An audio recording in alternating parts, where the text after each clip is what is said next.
22 मार्च को हम सब ने बहुत सक्सेसफुली जनता कर्फ्यू का पालन किया। इस जनता कर्फ्यू की वजह से क्या क्या हुआ, आइए जानते हैं इस वीडियो में।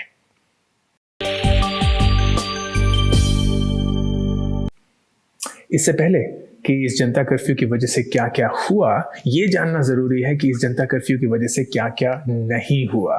और जैसे ही मैं ये दोहराऊंगा आपको ये पता चल जाएगा कि ये जरूरी क्यों है। सबसे पहला, जनता कर्फ्यू की वजह से कोरोना वायरस मरा नहीं है। बहुत सारे व्हाट्सएप फॉरवर्ड आए हैं, बहुत सारे लोग ऐसे समझ रहे हैं कि 12 घंटे में ये कोरोना वायरस मर जाता है। ये सच नहीं है दोस्तों। रिसर्च ये प्रूफ कर चुका है कि कागज पे, कार्डबोर्ड पे वायरस 24 घंटे तक, स्टील और प्लास्टिक पे 2 से 3 दिन तक रहता है। यही चीज मैंने आपको पिछले वीडियो में भी बताई थी और ये याद रखना जरूरी है। तो जनता कर्फ्यू की वजह से वायरस नहीं मरा है, भारत वायरस मुक्त नहीं हुआ है। दूसरी चीज, जब सामने अपनी बालकनियों में आए और हेल्थ वर्कर्स के लिए, सैनिटेशन वर्कर्स के लिए, सिविक वर्कर्स के लिए ताली बजाई, थाली बजाई, घंटी बजाई, शंख बजाई, इस सब की आवाज से, इस सब की ध्वनि से वायरस नहीं मरा। शंख की आवाज से, घंटियों की आवाज से वायरस नहीं मरता है। ये सब अभी अंधविश्वास ही है। विज्ञान इसको प्रूव नहीं कर पाया है। जितनी देर तक आप अपने आप से ये बोलते रहेंगे कि ये सब हुआ है, उतनी देर तक आप अपने आप को और अपने परिवार को कोरोना वायरस से मुक्त नहीं कर पाएंगे। हुआ क्या इस जनता कर्फ्यू की वजह से? मेरे हिसाब से बहुत अच्छी चीजें हुई। पहली, बहुत दिनों के बाद, बहुत देर तक एक सन्नाटा सा था शहर में, मैं दिल्ली में रहता हूँ, जो देखने को नहीं मिलता। सड़कों पे कबूतर थे, सड़कों पे गाड़ियाँ नहीं थी, शोर नहीं था, बहुत सारे अच्छे दृश्य देखने को मिल रहे थे, बहुत सारी अच्छी आवाज़ें सुनने को मिल रही थी, जो कि जनता कर्फ्यू की वजह से हुआ। 5 बजे ऑलमोस्ट पूरा भारत सड़कों पे आ गया और हमने पूरे जोश से, पूरे सम्मान से, पूरी लगन से sanitation workers, civic workers, health workers के लिए ताली बजाई, उनको सैल्यूट किया, उनके लिए घंटियां बजाई और वो सब किया जिससे हम अपना प्यार, अपना सम्मान उनकी तरफ व्यक्त कर सकते थे। और ये एक तरीके से इस पूरे देश को इस आने वाली लड़ाई के लिए तैयार करने के लिए बहुत ज़रूरी था।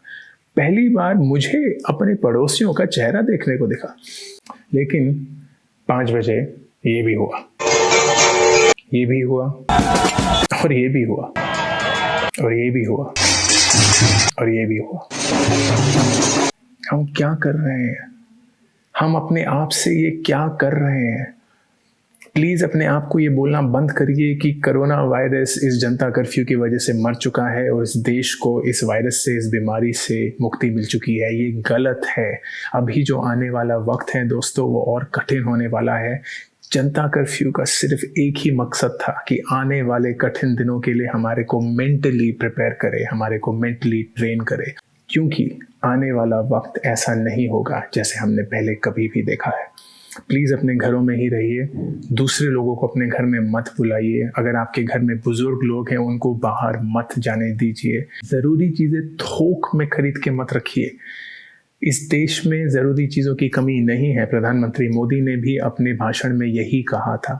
एक ही चीज़ है जो हम मिलजुल के कर सकते हैं और वो ये है कि हम अपने घरों पे ही रहे।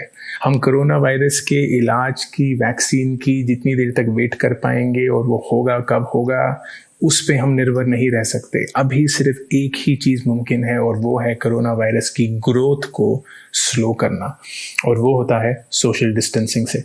मैंने पिछले वीडियो में भी ये एक्सप्लेन किया था कि जितना आप कम लोगों से मिलेंगे, घर से बाहर जितना कम जाएंगे, आप उनके टच में नहीं आएंगे जिनको ये वायरस ऑलरेडी है, या अगर आपको ये वायरस है तो आप उन लोगों को ये वायरस नहीं देंगे। ये सिर्फ छींटों से ही फैलती है और जितना कम आप लोगों से मिलेंगे उतनी ही कम लोगों को ये बीमारी होगी। कोरोना वायरस के बारे में अगर आपके दिमाग में कोई भी सवाल है तो प्लीज़ मुझे इस कमेंट सेक्शन में पूछिए। मैं पूरी कोशिश करके इस सवाल का जवाब दूंगा, या तो खुद या किसी एक्सपर्ट के थ्रू। मैं पूरी आशा करता हूं कि आप घर पे सेफ रहेंगे, सुरक्षित रहेंगे, और ये होप करते हैं कि इस जंग में जो हम कोरोना वायरस के साथ लड़ रहे हैं हमारी जीत ही होगी। Thank you.